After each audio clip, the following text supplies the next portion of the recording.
Sometimes it seems as if certain men are set aside to do the great things while others have to play the role of the fool or the coward predestined from all eternity. But if you look close into every case, and that means everybody in the world, you'll see a time, a circumstance where a judgment has to be made that either makes or breaks the man.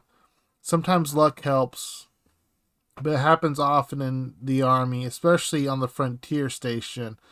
And it was happening now to young Gordon Towner. Fortunately, he knew it, and he wasn't afraid to push his luck. Not too shabby. Hello, Tube. Today we have Red Hills Hits Canyon Diablo. Red Hill Hits Canyon Diablo. Oh my. It's not really an easy, it doesn't exactly come rolling off the tongue, as you will. By Elmore Leonard.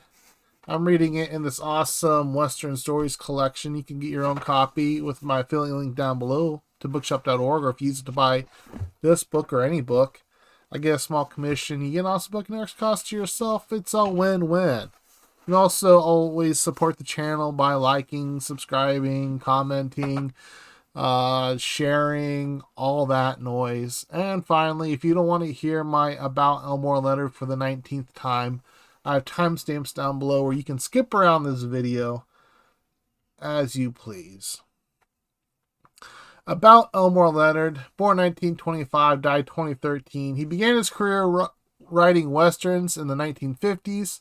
That's where we're at right now. Long before he became a famous, long before he became famous for crime fiction. I'm trying to read a script. I suck at this. What can I say?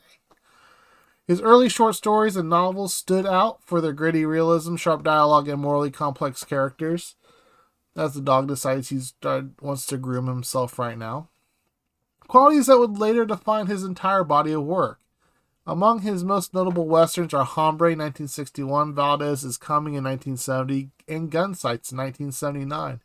He also wrote short stories like 310 to Yuma in here, and The Tall T, which were adapted into classic Hollywood films.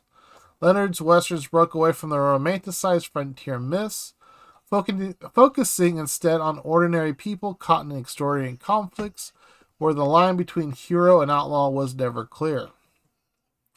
And this is no exception. This one is no exception.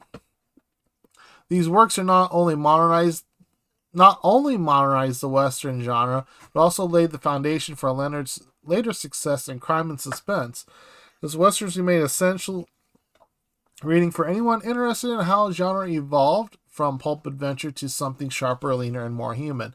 I literally have not changed that yet since I've done this, and we're on like story 4 or 5, and I'm still fumbling my way through it. It's not going to get any better. It will be on story 30. I'll still be fumbling my way through it. About this story, originally published in 10 Story Western Magazine in 1952 under the title of Teeswind, which I guess is like Indian corn beer, or Native American corn beer, I should say, and later collected in the Complete Western Stories of Elmore Leonard. Awesome book. Go get yourself a copy. It's beautiful. A spoiler-free synopsis. A group of United States soldiers sets out to find a missing man, unsure whether he deserted or was taken by Indians, Native Americans. When they reach a canyon, they spot movement meant to lure them into certain death. Refusing to take the bait, they try to gain the upper hand instead, leading to a tense battle that resolves in a surprisingly unique way. I do have one reflection that I kind of gained from this book. You know, it's kind of hard to get a lot of like meaning or deeper insights from, you know, a 10-page, actually in this case a 20-page, rather graphic, you know, Western about essentially, you know, fighting Apaches. But there is one interesting takeaway from this one, and that's, you know, the soldiers, spoiler alert, it's a spoiler, If you haven't read this yet, skip to the next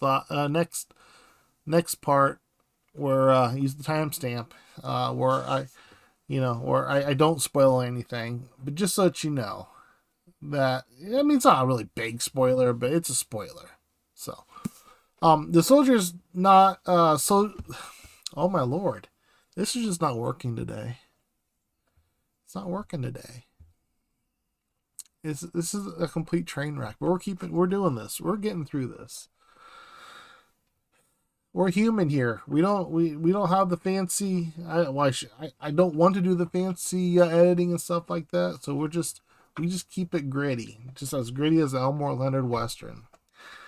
The soldiers survive not because they're stronger, but because they refuse to charge blindly into danger. Leonard highlights the importance of patience, positioning, and reading the land. Also, the way the soldiers outsmart the Apache at the end of the story it's non-traditional, but incredibly effective.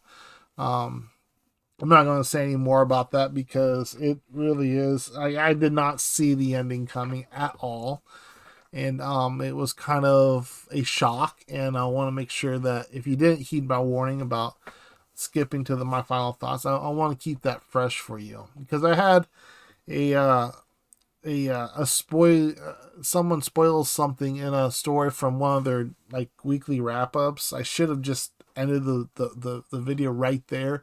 No spoiler alert. I mean, it wasn't a big spoiler, but it was still something that I would have liked to have found out by myself. And I don't want to do that to you. So, my overall thoughts, if I have any thoughts, if I can form a complete sentence and rub my two brain cells together, my remaining two brain cells together. Overall, Hill Hits Canyon Diablo is an entertaining read that stands apart from most westerns I've read. Yes, on the surface, it's just another Cowboys versus Indian setup, but there's the twist at the end just gives the story a surprisingly fresh angle. So good. It's really good. The ending is fun only in the sense that it's unexpected, because it's actually pretty graphic, and it's pretty graphic. Like Elmore, this isn't your Louis L'Amour. This is this stuff is pretty dark. But for anyone who enjoys a gritty, tightly written Western short story, this one is absolutely worth picking up. I think if you exactly what I just said there. I don't know where I was going with that. Let's just go ahead and end this story. Hill Hits Canyon Diablo by Elmore Leonard. Absolute banger. Go read it. It's good. The next one, don't get me wrong. I'm really enjoying myself with Elmore Leonard. But the nonstop Cowboy versus Indian, Army versus Indian thing, it's starting to get, not old, but I'm ready for a palate cleanse. I'm ready for Elmore Leonard to give me something other than that. The next story is called The Colonel's Lady, so I'm hoping we get a little bit of a palate cleanser before we go and brutally murder more Apaches. Yeah. That's it for this one, peeps. Cheers.